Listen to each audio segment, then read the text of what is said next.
Today, we're going to talk about the very, very small patch 5.0, and the rest of this podcast episode is just going to be all about the upcoming rotation, I believe at the end of March. And as always, I'm not here by myself. I'm here with the owner of the LOR Report, Marshall. How are you doing, Marshall? Hello, I'm doing very well. How are you doing on this fine Monday at the time of the recording? Pretty great, honestly. It's strange to think that rotation is actually this close. So I'm starting to prepare for what we might see coming back, what we might see leave standard, I guess. But before we do any of that, let's just really quickly go over this patch, if you can even call it that. There's one change, which is Heisho becoming a reptile. Does this matter?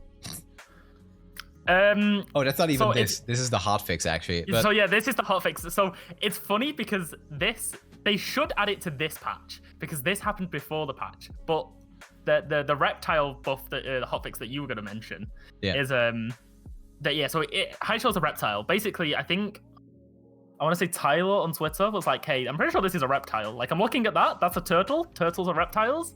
And then they were like, "Okay, yeah, we can do that because it only buffs Nico." And it's like, does Nico want to run this? Maybe. Yeah. I don't know. At 9 mana, sure, because it was like turbo broken, but at 10 mana, I don't see Nico running this. The only thing it can do, if you have Anura and Fruit, you can play it for 9 mana. So like there is playability, but I don't think so. With the way Nico decks have been played, which is honestly like pretty one-dimensional, they basically all play the same way. I don't think that style of deck wants a 10-drop. That will most of the time be a 10-drop, because even Anura and Fruit, like as a 3-mana 2/2, I wouldn't say the card is good, but it's not great.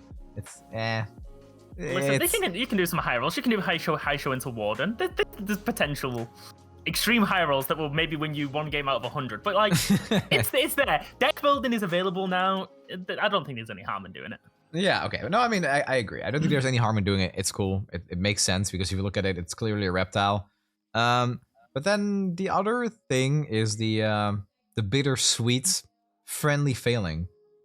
I love this Guardian. I think it's fantastic. It's so cool in game.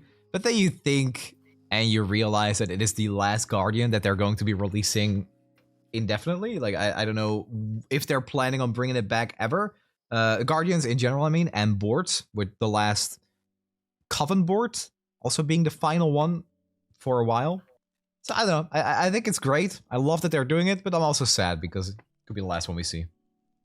Yeah, so with the interview that I did with Eric, he basically, I would be very confident to say that both boards and Guardians will not make a return to Legends of Runeterra. I don't think they have they said they were going to try and sort Guardians and do something different with them. I just don't think they have the resources for it. It's really sad, but I just genuinely do not think that we'll ever get a new board or ever get a new Guardian. Like, as sad as it is, it's just something that you just kind of have to accept.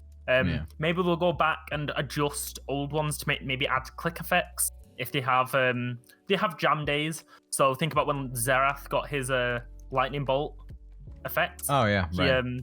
He got that with a jam day where the staff have a week. They get put into teams of 3, and they go, okay, come up with an idea that you would like to add to the game, and yeah, we're gonna do you'll make something. So one did Xerath, one made it so Kale's effect happened on buff spells everywhere, because that wasn't the buff spell that you see in game now is the one specifically for Kale, and it was to every unit.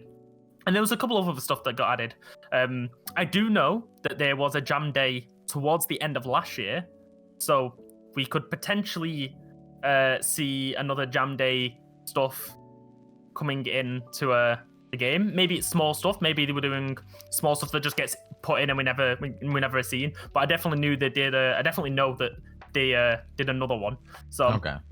Maybe we'll see some stuff. I wouldn't mind the team coming together to add click effects to all the boards. I think that's the main thing with boards. If it doesn't have a click effect, I know a lot of people don't want the board. Yeah. It's one of those things of if you can do it easily, put it in. in like a jam day maybe. But if the resources to do that are too much, then I understand. Like they've only got limited resources. But yeah, it's very bittersweet. They're I mean, look at these guys. Look how happy they are. Yeah. Like, until you click on them and then they die. Oh yeah. Horribly. Yeah. No, they're not too good at staying on the board once you click them. They're I mean, I'm just glad that they exist, because this is like, I feel like this would be perfect for Halloween too, and would maybe increase the sales even. But especially the Coven board, I'm extremely happy with. I think it came out fantastic, and just looking at the quality of that board makes me extra sad. It's like, oh, that's the last time, so we're not gonna see anything return like that. There's my dreams of the Pantheon board with that Pantheon type music. It'll never be realized, but who knows? Maybe other stuff will come back for it. One thing that was really good about the Coven board, they released about 15 Coven skins. So people like putting skins with boards. Oh yeah. So you will see a lot of the board because it goes with a lot of the skins. It's one of those things you don't really think about until you play. And I'm like, oh yeah, I'm gonna play Ash. And I'm like, oh, I got Ash in the past with the skin. Yeah. I'll use the Ash skin. I was like, oh, because I'm using that skin, I'll use the Coven board. And I've been doing that a lot with the cards that are being played right now. So no, it's the board was a really good one to end on.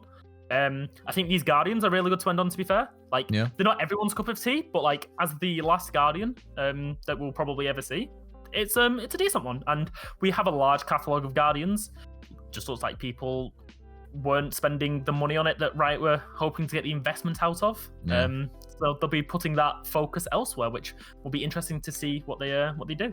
This is a completely different discussion. I don't think that's Runeterra related, but it's funny to think about as consumers. Obviously, you and I, we play Runeterra way more than the average player. But is there really like a reason for the player base to be sad that there's no more Guardians if they don't interact with it anyway, or they aren't planning on buying it? Because like that's the reason why they're not being made, right? Because they're not being sold. So it's like, I guess there isn't really a reason to be sad about it if those resources now go somewhere else and make the game better in a different way. If I look at it from that angle, it's like, yeah, okay, I guess that makes sense. But again, we are like the top 1%. I'm a fat whale, and if new stuff gets released, I will buy it. So yeah, I don't know. Maybe it's good for my wallet, but it makes me a little sad to see the game do it still. Yeah, I mean, there's also like the global economic state of like inflation everywhere has gone up. There's some people that just can't afford to buy stuff. Yeah. So that's maybe impacted the game economy in some way as well. So there's always other factors that Riot have to tribute. No, that's very true. I think that was it, right? That was it. There may be some bug fixes, but honestly, I don't think this is enough to even. Actually, there's a couple of things that I do want to talk about. The first one is competitive. Okay. For our knowledge, so this is what I suspect. They said that the next Runeterra Open, which is going to be on Saturday when this podcast comes out, there's no prize pool for that Open. It's just like a for-fun tournament. The boards and all of like the in-game cosmetics that you get from it, they're still available. But you're not going to get any hard cash because they're rejigging the competitive. I think they're going to just adjust trophies and stuff like that. The prize pool might drop again, but literally nothing has been confirmed. So we're just going to have to wait and see. I suspect it will also happen to the next one in February. And then I suspect the one in March will probably be a paid one because of the way it worked last year. So last year we had the last seasonal being the World Ender seasonal, and 3 people qualified for that one and then qualified for Worlds. So we kind of need the equivalent of that this year, which will be a World Qualifier Open in this season. We need to at least have one, or else there's going to be 3 slots available later in the year. So either they'll make those to the top point scorers, or they'll give it in here in this season. It's a bit complicated. I understand what I'm saying. Maybe you understand what I'm saying, but we'll have if there is an article or something, we'll have it linked below just in case. Yes. And then the next thing on here was the bug fixes that we're looking at now, which is really funny because I do not think this card should be as good as it is. The Enraged Fire Spitter technically got a buff because it got bug fixed. I mean, I think this is small. No, you cannot say it's not a buff. It is actually a buff. So it's actually funny because it's a small buff, but it's a buff. I played the LCQ and I ran into this scenario. You might have seen that moment if you were watching, but I played the LCQ and I had my opponent on 2 HP. I had a Fire Spitter in hand and they did not have a unit on board. I was playing with 5-minute delay, so I just like said to the void that people would see 5 minutes later, like, I'm not BMing. I don't know if this bug got fixed or not. I'm going to wait until the next turn to see them play a unit before I play my Fire Spitter, because I don't want to like randomly lose because my opponent has no units to a bug. And well, it turns out it was probably still bugged, and now it's finally fixed. This is not the only bug with Fire Spitter though. There's also the bug with Chinchilla. Okay, it's not very professional to say that on the podcast. Easkilla. When she is on the board and you try to play Fire Spitter, the skill gets copied, and it deals 2 damage to the Nexus twice, but not to the unit you're targeting. It only does 2 damage to the unit once. Yeah. Interesting. I'm assuming that's still in the game because it doesn't say it anywhere here. So. We can test it out. We'll see. But I assume if it's not in here, it's gonna be still in the game. Yeah. Like it's still a bug. But yeah, there's also another thing up there. File size increase. Now, I've been theory crafting today, right? Well, at the end of last year, we got a dev interview, a dev post onto the YouTube that was like, hey, we're doing experimentations next year. Now, experimentations were supposed to be last year. And to put an entirely new feature into the game, it's going to require larger patches to do that. Now, I'm not saying this is confirmed. However, there's a lot of things that point towards this. Like, it kind of feels like it. Like, they said going into 2024 that we can expect to see experimentations, the draft mode that they promised last year. A lot of things from last year got delayed. There's, like, draft mode, the Lore Invitational, that was supposed to be last year. That was supposed to be in September. It's been pushed back into this year. I could definitely see this being the draft mode. And they're just like, oh, just ignore these. These are smaller stuff. Don't think about it. And then it drops. Maybe? I don't know. That's where I'm thinking this is going. I'm not a nerd. I'm not a nerd at all, so I don't know these things. You calling me a nerd? There was a point coming after that. I'm not a nerd, so I don't know if there are other nerds that can find out about this kind of stuff through data mining or something. Is that how that works? Does data mining? Yes, basically, the data mining is just like they open up the file and then go, all right, let's open this file and see where it goes. Let's open this file and see where it goes. And then you can see all of the files that are in it. I don't know. Roy's really good at it. Maybe I'll hit up Roy and be like, hey, Roy, I think this is happening. Can you check the patch and see what's going on? Because I'm fairly sure. By the way, on YouTube, real fast. Yes. For people that don't know Roy. True. Yeah. I think everyone knows Roy. Roy's pretty prevalent in the community. But yeah, for those that don't know. So yeah, but like there was the one of like the Coven board got leaked because someone was like, hey, there was this texture in the boards thing. No board uses this. So there's ways to find stuff. But yeah, no. This is what I think this last thing on the patch notes. I think this is draft mode. Okay. I might just be wrong. That's pretty exciting. Personal opinion, but it could be. Okay. I mean, we'll see. They also said something about co-op Path of Champions, but I feel like that'll probably be a little bit in the future. But who knows? So I'm pretty excited for that.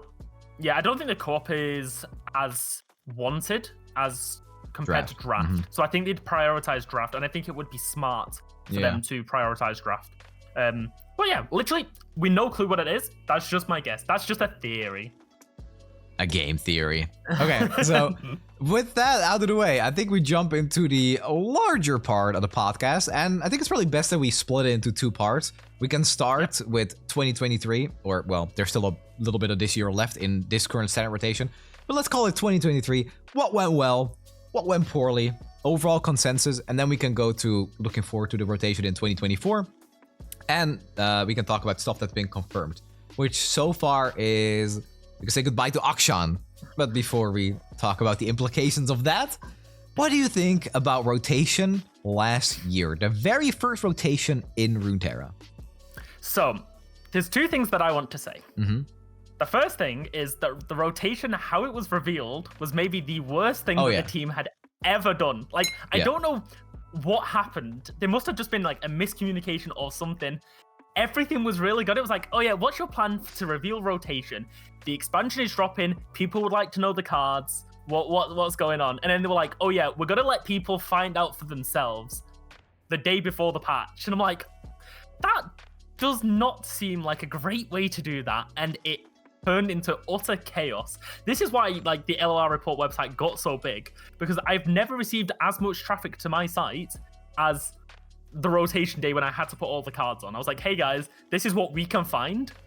Because what we did was, I think Joey Sticks, shout out to Joey Sticks, I think he was the one that helped me.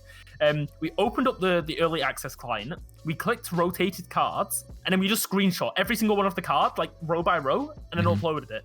Yeah. It turns out they didn't include any common cards.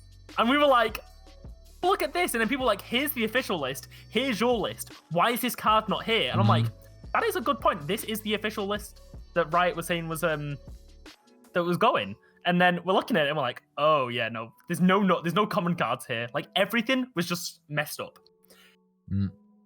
I want to say that Riot are going to absolutely smash out of the park this time.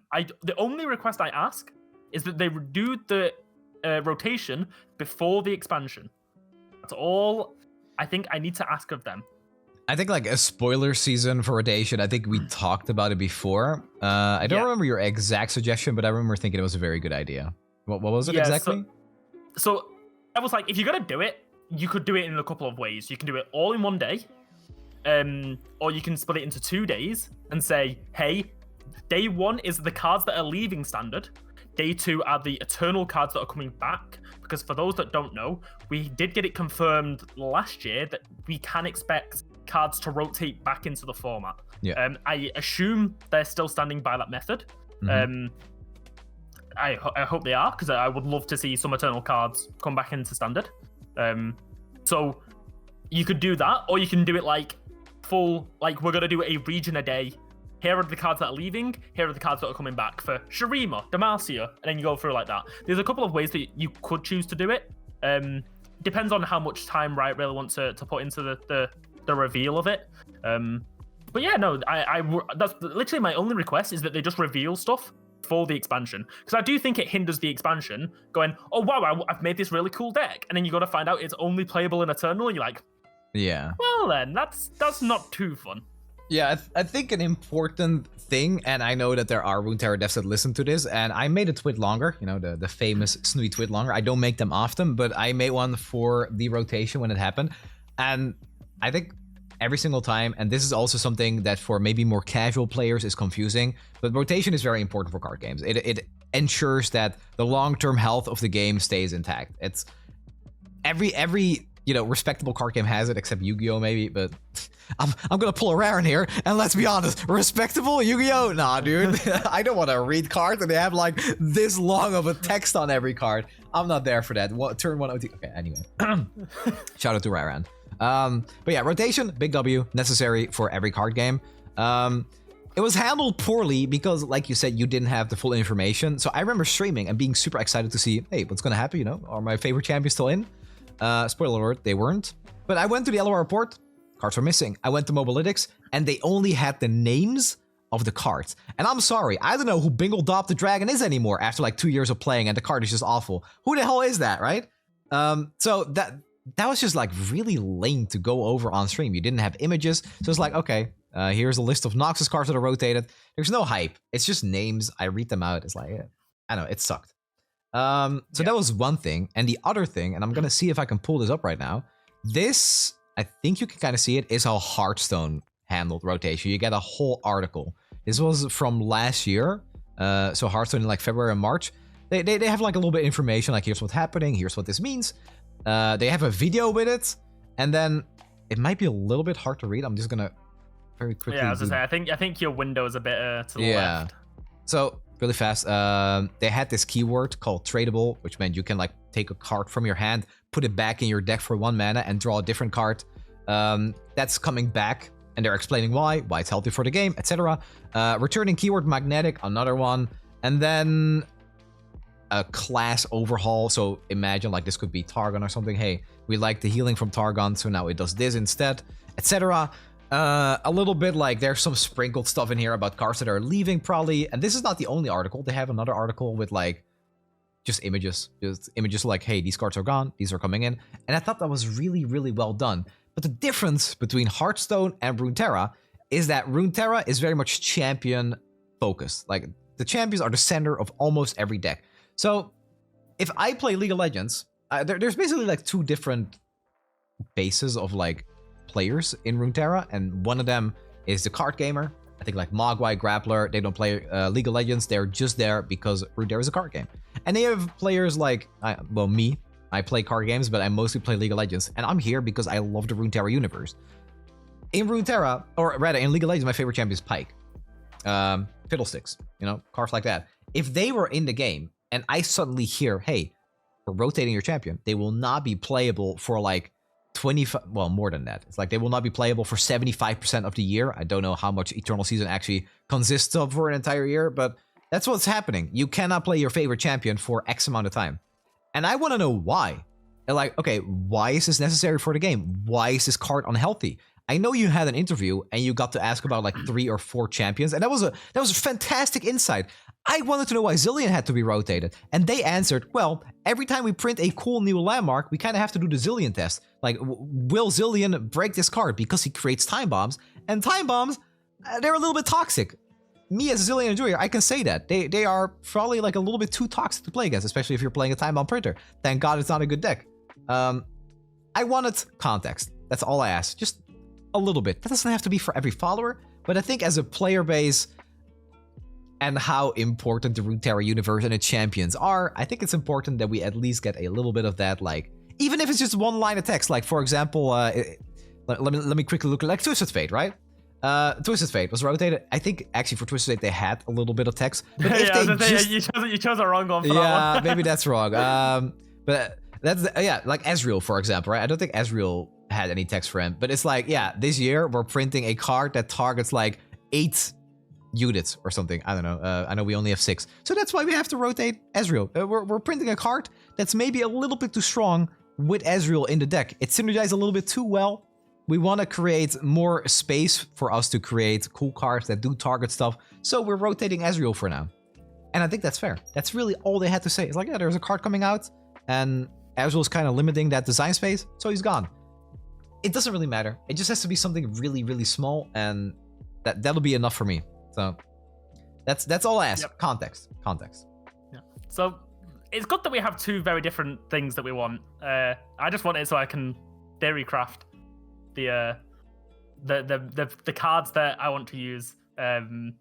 Basically, when they get released, rather than waiting. Because I think that's the thing that hindered the Roaring and the Vori reveal season. It was like, oh wow, we get a week of reveals, and like you can't really deck build. Oh yeah. It's like, I think one of your first decks was Jack with the 5-mana elusive refill your spell mana card. Yeah, exactly. And you were like, oh yeah, this is really good. And then literally 5 days later or whatever it was, your card was like, oh well, I can't use that card, so this deck is now. Another really good point, yeah. The entire reveal season was kind of just like, okay, we can't Theorycraft. We don't know what's going to be good or not because we don't know what the hell rotation is going to do. So that's another thing, yeah. I overall think that as the year went on, that things kind of settled down and it was fine. But it is a big hype moment. I think some of the, like, if not the coolest moment for Runeterra every single time is when new cards are being revealed. That's like the big moment. That's like almost more exciting than the expansion releasing itself. And rotation is the same. It's not new cards, but it's like it shakes up the game so much that it's exciting to talk about and Theorycraft for. And you can't really do that if rotation is handled in a way like this. So I hope devs see how exciting it is for players. I can't speak for everyone, but I'm just gonna say we don't mind that some of our favorite card might be leaving because some of our hated cards are also leaving. So at the end of the day, we understand, but we just want context and we want the information when it matters. Yeah, I think that's a fair point to ask. Yeah. Okay, so moving on from this bit, I think that it would be interesting to look back at the original rotation article. And okay. I'll send it to you so that you can open it up for the people that are watching on YouTube. They can also watch. So they're not, I wouldn't want to say they're goals, but they kind of like the reasons why to rotate, and I kind of want to go through them if briefly. Mm-hmm. There's a bit further down which I then want to progress on to the next section. So we can do this, talk a little bit about rotation, and then we can move on to the next topic. So the amount of cognitive load required to keep all of the information on top of the mind has become staggering, which is basically there's so many cards that you don't know what to play around. which I think they managed that. To be fair, I think they managed it mainly because they rotated for like 500 cards. So it's like, oh, I don't have to remember 500 cards. Yeah. Which, that was the goal that they wanted to do. They're like, okay, when you play standard, we don't want you to be thinking, all right, what could they have generated? Well, I'm not going to think about it because the thing goes on. Mainly here, they were talking about 1-cost units. Which manifesting, stuff like that, it can become a bit of an issue. Yeah, I also think it impacts deck building as well. Yeah, oh, for sure. Like, of course, it's very easy to miss like a good card or a less good card for your deck if you don't know, like if there are so many cards to choose from. But I also quickly want to say, because I don't think it's brought up later, is they also kind of managed this by using rotation to fix the region pie, where it's like, okay, yeah, Demacia, not the region with lifesteal, they don't have any healing, and then Radiant Guardian, stuff like that. So I think that's also a really good way to fix this, where region pie are they make more sense. And I think in players' mind, once you play against a region once or twice, you're like, oh yeah, Shadow Owl, good at killing stuff. Battle City, good at everything. Okay, that was a bad example again. Targon, good at healing. So stuff like that. Yeah, so it's like, I think Battle City is supposed to be master of everything, but not good at it all. Yeah. Or however that phrase is, everyone knows what I'm trying to say. But yeah, I think with that first goal, I think they managed to achieve that. So out of the 5 goals that they've set here, they've got at least one. Available design space shrinks. So I think the best example of this is stuff like Sunken Temple. They could not have released Sunken Temple and some of the Neela package and some of the Janna package if Twisted Fate was in standard. Yeah. Because it would have just been absolutely insane. So I would say that with the cards that we've seen, I think that they've managed, the rotation has managed to also do this one quite well. It goes both ways though, right? I would say they could not have printed coins if Karma was still in the game, but she was, so, True. So that's a good point. So coins, the design space of coins had to be nerfed. Yeah. Because of a card in standard, which is what is you could have then said, well, why didn't you rotate Karma? There would have been a reason for it. Yeah. Maybe they wanted to set Karma. Maybe they're like, this deck just isn't that good. Maybe it's a good deck. Maybe it's a good deck. Maybe it's a mean deck. But yeah, no, I think with how it stands, yeah, there was some, like your example with Karma. But yeah, there's definitely some cards where you look at, you're like, okay, yeah, we could have not had this in. I think, oh my god, Cosmic Call. Like when Cosmic Call came out, imagine if that Eternal meta was just like standard and you didn't rotate anything out. Yeah, would have been awful. Well, I mean, I like Targon, but yeah, it would have been awful. Yeah, no, it would have just been awful. What do I say? Yeah. That shouldn't be a thing. No. Because Invoke was like rampant. It was like Invoke and Balin, and Invoke beat Balin. Yeah. So, so this is one that I've been really thinking of, because this is the one. Another shout out to Roy. Roy is not a massive fan with rotation. He thinks that it's failed on quite a lot of points, which it's his opinion. He can have how he wants. The main one that he mentions is this section. So, underappreciated champions having a rougher time reaching playability. Now, I was looking back at some of the cards that never saw play. And do you remember pre-2023? Galio, Udyr, Darius, Yuumi. I don't think I agree that. I don't agree with Roy. I actually think they did a very good job with this. It's hard to go over the entire list of cards and pick all the followers and spells, because some of them are just doomed to be bad. But I think a lot of champions got play when they normally wouldn't. So there is a section I do want to talk on this, which is. They did bring some champions out. They were like, hey, Darius is seeing play now. Galio got new support. He's seeing play. Udyr, maybe not so much. Udyr was maybe a bit of a... they mentioned it here in this thing. He did see a little bit of play, but it's nothing like Yuumi, Galio, the other ones that really popped off. Yeah. But the main one that I would say did fail a little bit is the rotation of some packages, but keeping the champions in. Yeah. I agree. We've had the entire expansions now since rotation. So this is what devs were looking at and going, okay, we should be taking cards out now. What cards do we not want in? And I don't understand why Nocturne, why Diana, why Ahri was kept in. Yeah. if you're gonna rotate the package and you're like, oh yeah, we just want to keep the champions in, like I think a lot of people could have told you like this champion isn't going to work. Maybe it was a thing where they were rushing and they had to meet like a deadline or something like that. But I do think that there were some champions that you look at here now and you're just like, wait, this card I literally haven't seen play. When was the last time you saw a Nocturne? I haven't played Nocturne. Yeah. I mean, maybe he's not the card I want to play anyway, but I would expect maybe an opponent to do it, maybe in some normals or a gauntlet or something like that, but literally nothing. So in this goal of making some cards more playable, they also did impact some cards by taking out the supporting package, which maybe with cards coming back into Standard from Eternal, they can fix that. Maybe Nocturne gets rotated, or they bring some of the fearsome package back. Same with Diana and Nightfall. Yeah. I guess we'll find out because it's like 2 months, two and a half months from now. We'll like actually find out. But as it stands, they're kind of 50-50 on this one. They did what they wanted to, but they also caused another problem. I could see that. I think that's a fair point. I think overall though, because it feels like this is the kind of thing. It's like, okay, they did that right, or okay, no, they kind of failed in this. And I would lean towards, yeah, they did it right.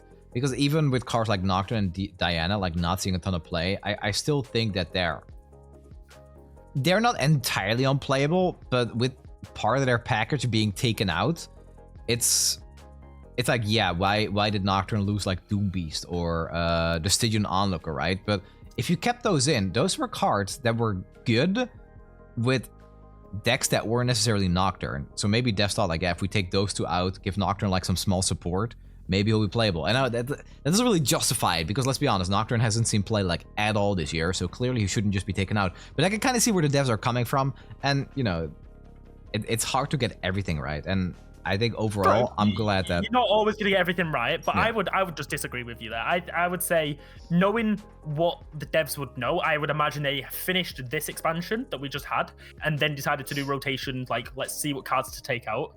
I don't know. It just feels like, why would you keep Nocturne? Yeah. Like, okay. Fair. If you want to buff Nocturne, sure, buff Nocturne. Like take him to Eternal, do some buffing or do something. But like, you don't want to have cards that aren't seen play. Like, oh yeah, I'm gonna have this champion and he's gonna have 0.001% playability because he's just not seen play. Like, if I saw a Nocturne on top 1 ranked, and sure, you can take my words, you can beat me with them, but like, we're not going to see Nocturne in any tournament. I mean, if you are, that person's not going to get far. It's one of those things. They achieved the goal of making less playable cards popular. Darius, Yuumi, the list goes on. Like Shyvana. Shyvana actually has a package now. Yeah. It's so weird. Like these cards, like if you told me like a year ago that Galio would be a meta-defining deck that people are crying about nearly on a daily basis, I will have told you like, nice joke. Demacia doesn't have good cards. We're not allowed to be good. And then Demacia has been like ruling the meta like the entire year, and it's like, what's been going on? So they achieved one thing, but in doing so, they did, in my opinion, hinder certain sections of the game. Okay. But like I said, that's just my opinion. Other people might say something different. I have a lot of faith in the team to understand the issues from the first time of rotation and try and fix it in the second iteration. Yeah, no, you have a point. No, I agree. You could also see it in a way like where they know what the entire year is going to be and they rotate like the problematic cards, and Nocturne is like harmless. I guess they're not potentially releasing a card that breaks him. So it's like, why not keep him in? But what's the reason for him to go to Eternal if they don't have any plans for him? So it's like, yeah, this card is bad, but you know, if there are players that really like Nocturne or they want to play like something off meta, or who knows, maybe there is like, what was it? Like it was like the 9/6 for Shurima that got released. Maybe there's something there for Nocturne. I don't know, man. Something like that. They were like, yeah, let's just keep him in because we don't have anything that could potentially break him. I fully believe in like rotating weak cards so they can be like buffed up in Eternal, which they've done with some cards. But if they don't have any of those plans, because what can you really do with Nocturne at that point? Yeah, I mean, Nocturne is quite simple. You just print more support. The more fearsome units you have, or Nightfall, the stronger he becomes. And that is a card where it's like, okay, you can do that. It's obvious if you do that, he will become a problem. But I think at that point, you just you do that, and then you nerf Nocturne down a little bit if you want to print more fearsome units. Yeah. But we'll see how 2024 delivers on. Yeah, just one thing. It's really funny that Nocturne was actually finally playable just before rotation because they made him work with fearsomes, and I actually thought that deck was like genius. It was so fun to play, and then rotation happens, like, oh, you're dead again. It's like, yeah. Yep. He had his limelight, and then he went back into the shadows, literally. There you go. Never to be seen again. So for the next bit, playtesting tech quality / keeping bugs down becomes significantly harder with more cards being introduced. I think this is fairly like obvious. The more cards, the more interactions you have, the more bugs, the more interactions you're gonna get. I don't really know what to say about this one. We've had a lot of bugs this year, but I can't think of like last year bugs of like the major ones. There was a stress defense one. Oh, that was 2021 actually. That was Bandle City. Yeah. That was a funny bug. To be fair though, I think I could forgive the devs on the stress defense. So for those that don't know, stress defense is the 3-mana burst speed spell from Bandle City.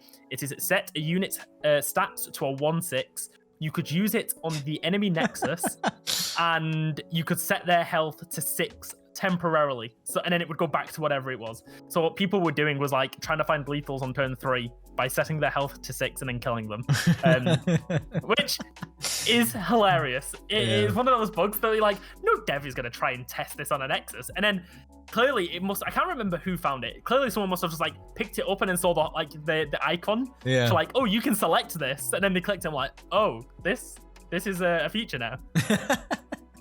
Yeah, that was really funny to be honest. But yeah, apart from we've had a few bugs this year. Last year it's been pretty obvious. I think the main one being a bit questionable though was Haisho. Haisho had a lot of bugs. Yeah, it was more than one.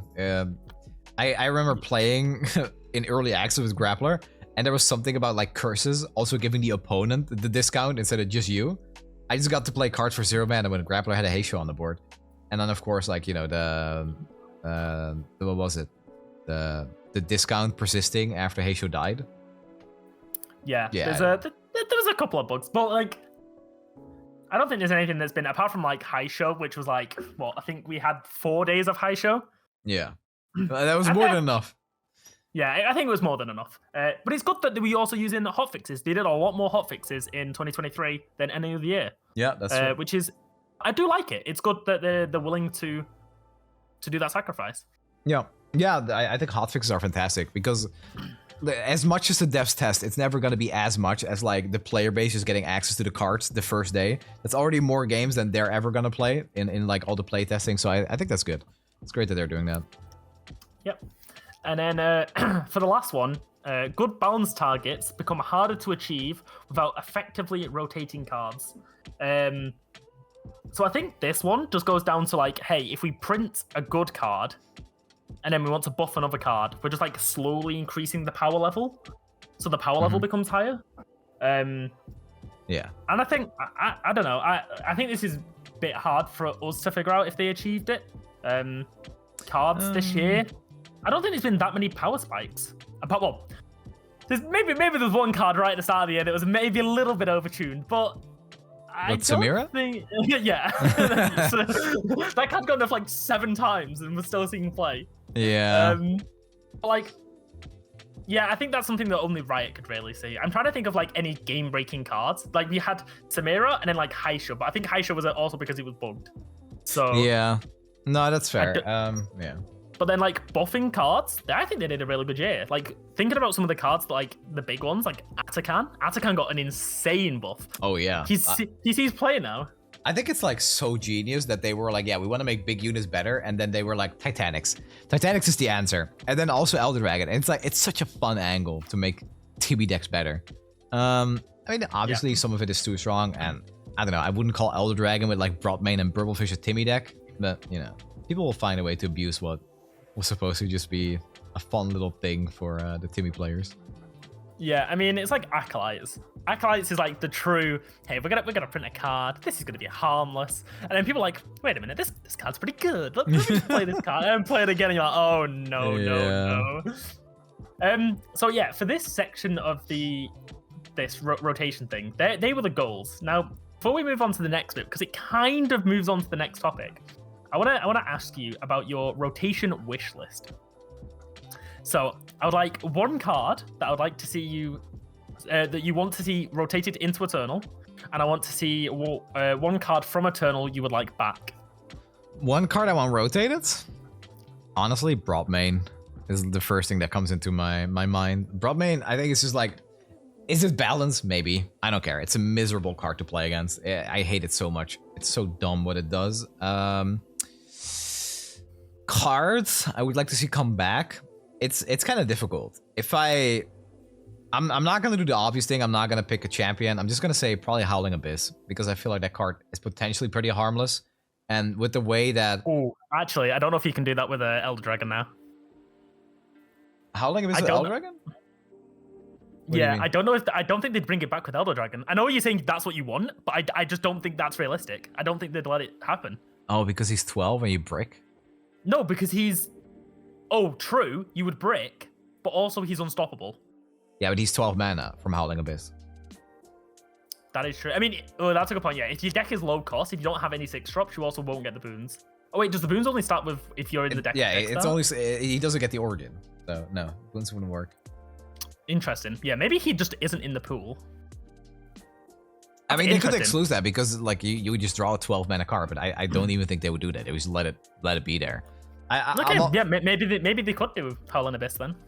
I'm saying Howling Abyss is fairly harmless, and I'm saying that because pre-rotation, it honestly was kind of harmless as like a meme card. Maybe it was played in like some control decks, and that was it. But with the way that Failure has become powerful in 2024, I would argue that Howling Abyss does not fit into the way those decks are played. Like, Howling Abyss doesn't work with stuff like Yadulski Snowdog. It doesn't work with like the Glacial Saurian, stuff like that. So I feel like it could safely rotate back in without causing any real issues. So instead of saying Zillion, Zoe, or Victor, that would be my answer. Okay, fair enough. I think those are pretty respectful. Also, I can't believe you didn't mention it. We got Explorers. That Howling Abyss is not staying in the board for more than a turn. That's true. That's true. You're I think that's probably a fair one to bring back. Like, I'm surprised we didn't see a Vaults revert go back to its buffed form this year. Because for those that remember, we had a Vaults of Helia, sacrifice your highest cost unit to summon a unit that is 1 mana extra from your deck. It was really popular at the end of last year because it was in a Nasus deck, which used Atrocity. And then it just got killed. It was like, hey, this deck is too strong. It's been killed. A couple patches later, we got Explorers, which give us like landmark removal in every region, very easy to access. And then it never came back. So maybe Howling Abyss can be the next landmark that comes and pops off. Maybe they give it you at 5 mana this time. Oh my god, dream coming true. It used to be 7 mana, man, when it came out. But what about you? Okay, so rotating out, I think it's only fair that I pick a Demacia card, right? Sure. And I think it's time that Champion Strength is removed. This card is problematic on too many levels. Okay, good call. The card, right, so it's very clear that they want this card to be 8 mana. They released it to 8 mana in the old version, which gave Scout. They then made it to 9. They then nerfed the card completely, and then they made it come back to 8 mana. It then had to be increased to 9 mana again. It still sees play today, and I'm just like, funny thing is, Demacia decks aren't even the one that abuse this card the most. It's all the elusive decks. Yep. It's just elusive, baby. Stats plus rally, elusives are like, give me that value. It's so lame, man. You just turn a 1/1 into a 5/5, and that's enough to apply pressure, and it's just dumb. Yeah. Yeah. So that is the card that I wish would be rotated out. Now, there's a card that I do want to rotate back in. However, it is extremely toxic. So I'm going to give 2. So my toxic one is Ranger's Resolve, which is burst speed, give all your allies tough this round. I have loved that card since I realized how strong it was back in before elites were popular. I was running like 2 of them, 3 of them at some points, just because it's so good. Like the ways that you can like punish like control decks that like Broadbane decks or Disintegrate decks that are trying to like pick you off, and you can just counter it with 1 spell. It's so good. But it's very toxic. So to fix the Champion Strength rotation, I would like to bring Golden Aegis into Standard, because Tarik's not in Standard anymore. Tarik is the one that abused that card. I think it's fine for that card to come back in.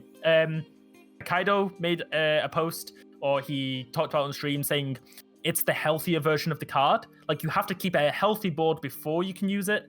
To see most value out of it. Sivir was the one that used to get the most advantage out of it, because she'd then give everyone barrier, but she also liked the game plan. So yeah, that's my dream card. I would really love for Golden Aegis to return.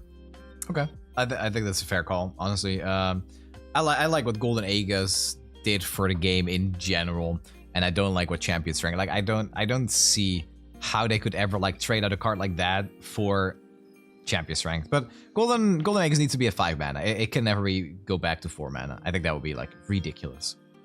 Yeah, I agree. I think it just has to stick at the mana cost it's at now. Yeah. Okay. I think that's about it for the rotation 2023. Unless there's like something you want to mention still. I think the one I'm looking at right now, Vladimir, we can talk about in a little bit. So yeah, we talked about Akshan, right? Akshan's been rotated. Yeah. So the thing that I pointed at next in that article was rotation, but it was in reference to Vladimir. Now, I'm just going to read out this for people that are listening out. So this is what so there's two things that we need to talk about first. So during the World Championships in December, we got an interview from the game director, Dave Guskin, who revealed that we are officially getting our first version 2 champion in the upcoming expansion. I was then doing some digging yesterday or the day before, and I was like, okay, for this podcast, we've got to talk about rotation. So I'm going to look through the rotation article. Now, this is in Vladimir's section. So I'm going to just skip some stuff. So we'd love to totally rework/change Vladimir. It's such a radical departure from his existing design, and his existing design does not fit cleanly into his region's strengths. So it takes time to find the right design for him. Rather than keeping him in the standard environment, we can rotate him to Eternal, which they have done. We can potentially buff him up, which they have done. And then they can plan for his triumphant return in a 2.0 form. Now, they have done 2 of those 3 things, and they have confirmed that in the next expansion, we are getting the champion.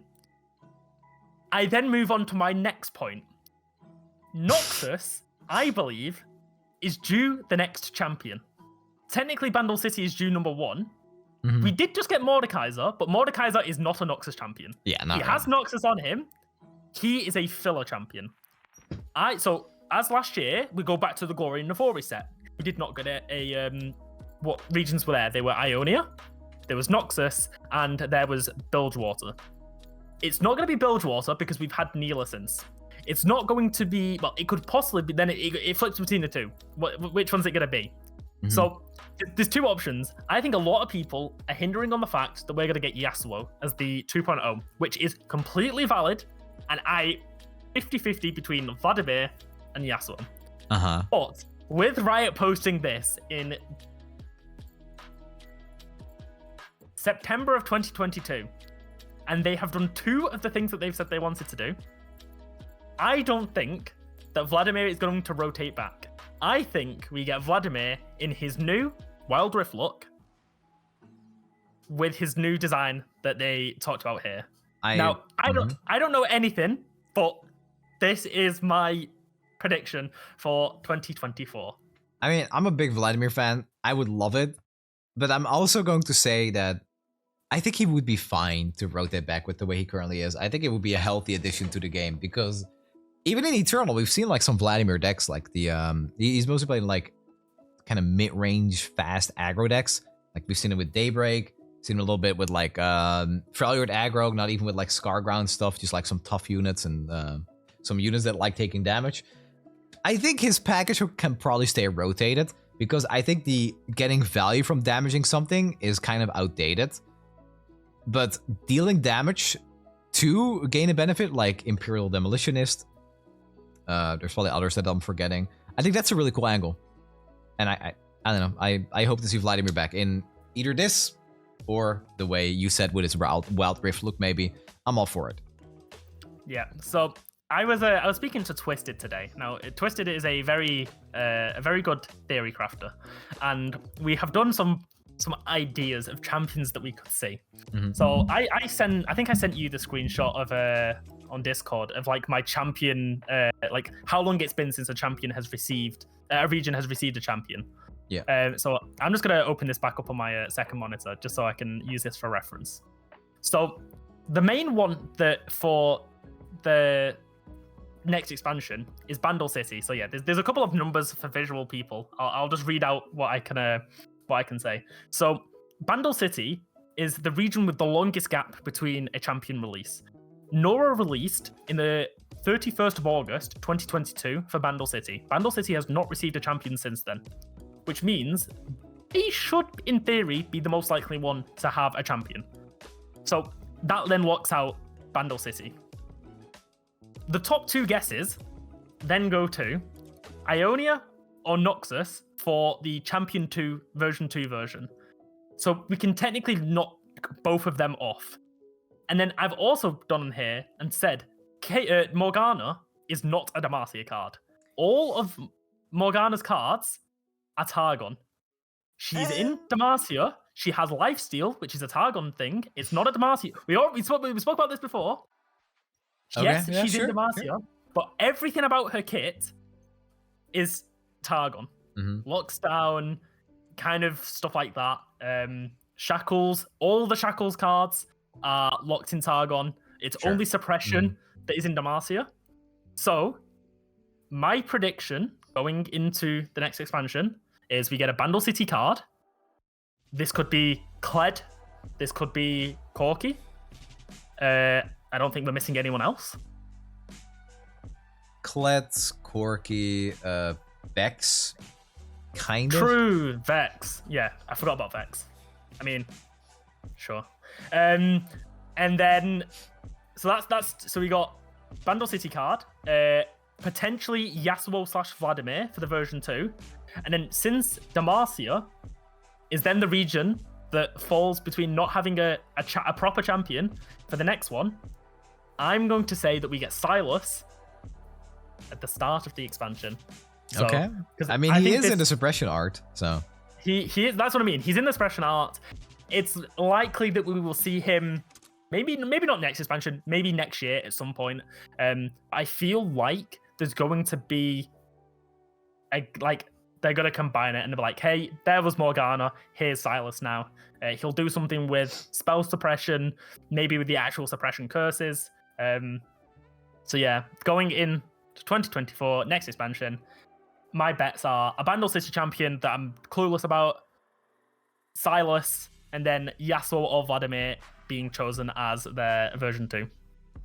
Okay. I honestly, I don't have any theories because I'm kind of on the Yasuo or even like Lux or I don't know, any other popular character boat.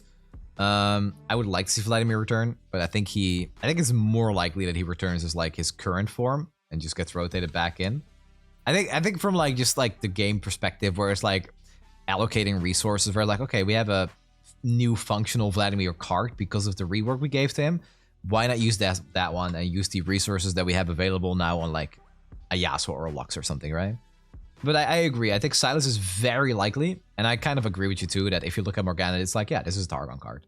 I like the synergy between like the Mate Seekers that we've gotten and like the suppression cards and how they work with Morgana, where you're like, you can't unshackle yourself because you're suppressed.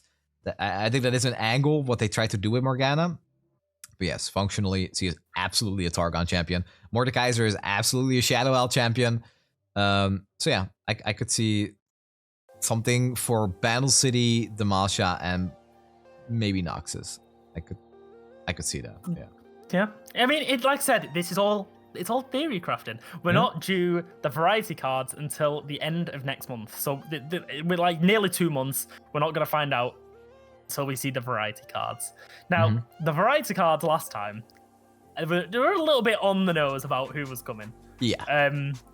So it would be nice to maybe sprinkle a couple of others in there. Give us some teasers, hints to maybe later expansions down the line. Yeah. But I don't know. There's a lot of stuff going on with curses. That's a new one that we can look. Amumu, Cassiopeia. Who else curses? I can't think of anyone else in curses. But not literally. He could make Ica. I mean, he Make you swears. He curses because he Ah, insults people. okay. Ah, okay. Okay. Okay. But yeah, That Icar, one, sure. Whoosh. But yeah, no, I'm very excited to see what's going on for the game going forward. Yeah. I'm really hyped for rotation this year. Like, that is one of the things that I'm like, okay, I enjoyed it personally this year. I know a lot of people found it difficult. Some people quit the game entirely. Yeah. So I think that I have faith in the team. They know what worked last time. I'm hoping that they'll fix it. But yeah, that's the last I will probably say on rotation for now, unless you want to say anything else. Yeah, Fiddlesticks. I completely forgot to mention it at least once. I can't have a podcast where I don't at least name drop him once, but True. That's it's weird as it is, I think Fiddlesticks could be a champion that does something with several curses. I think well, they basically designed the fearsome one for him, right? Like, yeah, the Terra one. It's Terra, like the guy of fearsome. It makes sense. It makes sense. Yeah. But I think that's a good one to end it on, unless there is more we should go over. I feel like we have covered most of our thoughts. 2024 looking amazing, but it is important to say that how well the first expansion is going to be received for at least the first couple of months entirely depends on how rotation is handled. They go hand in hand. The expansion, the first expansion of the rotation year, and rotation itself. I feel like just give us some information. Just give us some images. Give us a little bit of context, maybe per region even instead of per card. Something. We love these champions. We care about them deeply. And seeing them go without knowing why hurts. It does. Yep. All I'm going to say is last time I lost Poppy Taric, the dear deck that I used to like abuse to get to Masters, but we lost Flock. So yeah, that's a win. That's a fat W. Let's hope that this year, that if I lose someone, that someone said that Galio might get rotated, and I was like, you cannot take Galio from me. Don't do that to me. I don't see it. Someone said like Formidables wasn't like a good concept and they're gonna retire it, and I'm like, if they did that, I'm like, we're gonna have issues. Like, it's that man. Maybe it's a bit strong, but I feel like it's pretty easy to tune down a little bit, and I think it's a pretty healthy archetype overall. It's like, it's really like the way that the Masha gets to play with a deck that functions that way, I think is really interesting. I hope they don't rotate Formidables. Yeah, Balin's just gonna get hit with another unnecessary nerf, even though he's not seen playing that deck.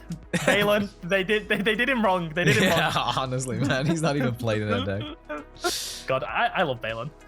Yeah, he's a really cool card. I actually like him too a lot. Even though I think Formidables are a little bit too straightforward for somebody that uploads like different decks every day. There's not that much you can deck build with him.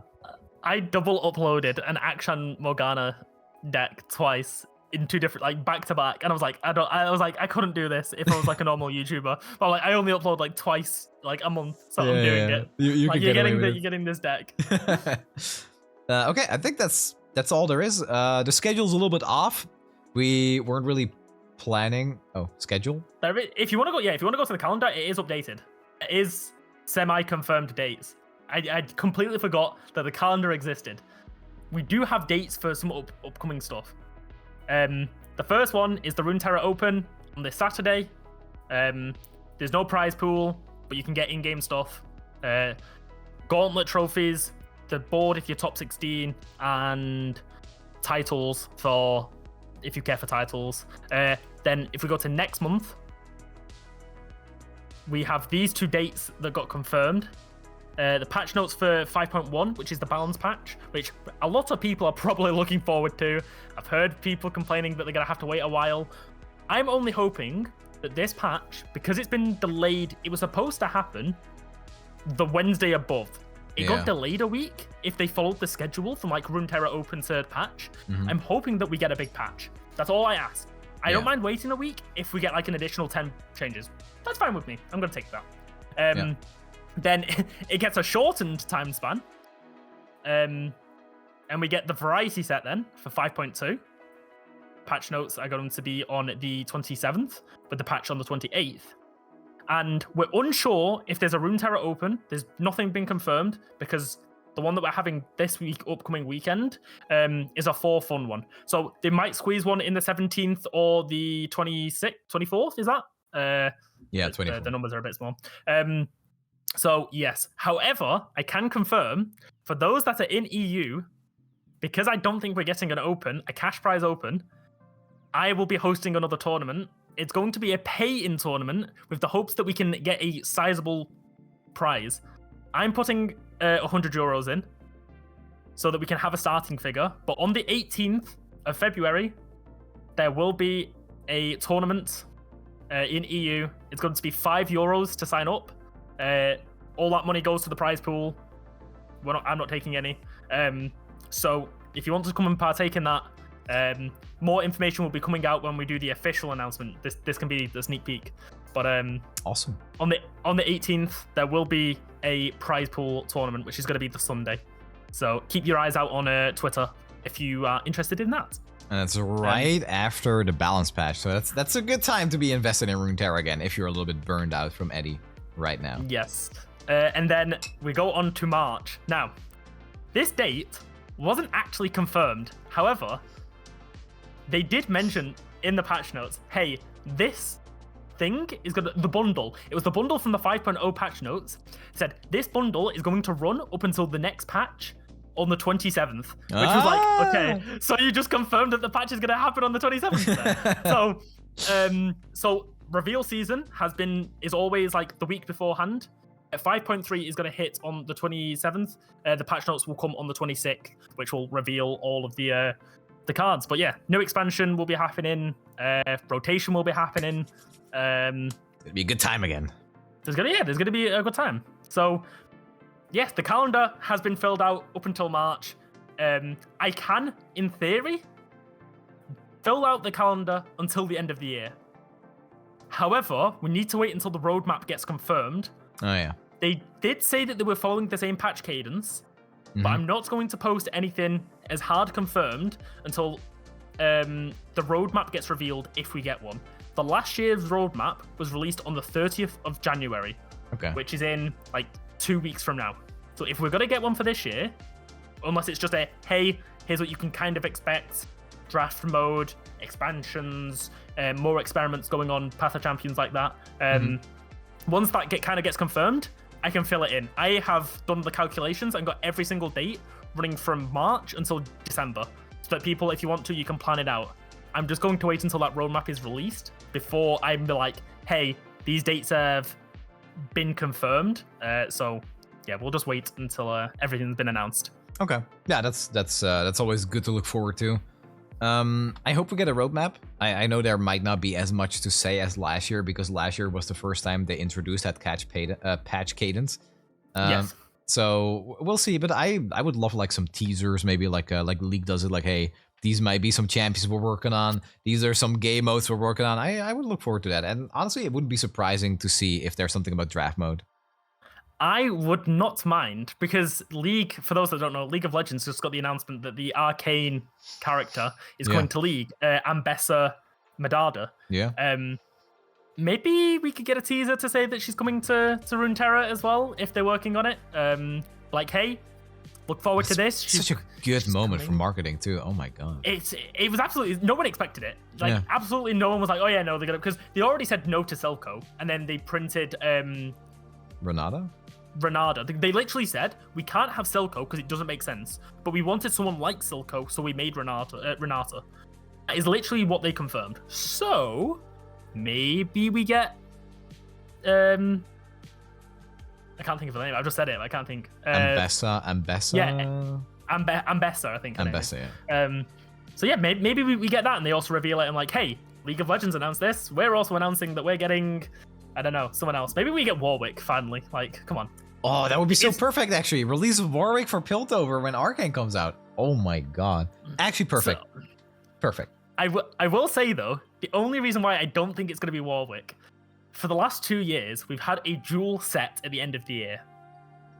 Oh, yeah. So we had the Aatrox one with the World Ender, and we had this year where we just had Fate's Voyage. Yeah. Arcane falls in that window. So unless they do an Arcane expansion, I don't think they can get Warwick in. Unless they can somehow be like, hey, We're gonna make it somehow. Maybe the character just doesn't get involved. But that's, even if they decide to do that, there's a trend that they've done it for the last 2 years. Technically, last 2 years. So maybe we'll see it. I mean, what if they like bring back Vi, rotate Jinx, and then Jinx gets like a V2 as well around that time, and instead of Neela sailing the world, it's just about Jinx or something. I don't know, something like that. Jinx terrorizing Peltor and Zorn. Yeah, Jinx terrorizing Runeterra even. She's just going around blowing everywhere up. Yeah, exactly. I could see it. Yeah, no, like I said, the roadmap, I'm very excited. Hopefully they tell us some stuff that's going on. I would love some teasers, even if it was like League. Like League basically know their champions that are coming out this year. Mm-hmm. It would be cool if they were like, hey, these are the champions, and they pick them out at random. Like, hey, here's a bowl of champions that were coming out next year. We're gonna pick out 2. We're not gonna tell you when. We're not gonna tell you like the rest of them. We're just gonna show you 2, and then because then you will know it's all random, and it could be the next one. It might be at the end of the year. Okay. It'll build up hype. I would actually like that. That would be cool. Yeah, I could see that. Yeah, but I think that is everything for today. That is everything. A bit of a filler episode almost, because there was just nothing to talk about in this patch, even though it was kind of like classified as a official patch. But since we are doing like the podcast 1 week after every patch, this is the rotation podcast. And then when the balance patch comes out in about, it's still 4 weeks. Is it 3 weeks? I think it's 4 weeks. Okay, so in 4 weeks, we're going to be back with another podcast episode. And then the one after that will only be 5 weeks. Is it 5 weeks? It's 5 weeks. It's 5 weeks for the podcast. It's 4 weeks until the patch. Right. 4 weeks until the patch, so 5 weeks until the point. Yeah, because this one is longer. And then the one after that will be in 4 weeks, because the patch only takes 3 weeks. Right? Correct. Yes. Okay. So the schedule is a bit messed up. So in 5 weeks podcast, and then in 3 weeks podcast. Am I saying it right? Just turn on your notifications, guys. Sonny can't count. Yeah, I can't count. Just turn on your notifications. What do all those YouTubers say? Hit the bell, hit the subscribe button, because that's the only way you're really gonna catch it. Because I have no idea what the hell I'm actually doing. Follow the calendar, guys. Go to the calendar, see when the patch was. Look at the Wednesday underneath that. That's when we're gonna be there. Exactly. All right. We'll see you in the next episode. Bye bye. Bye bye.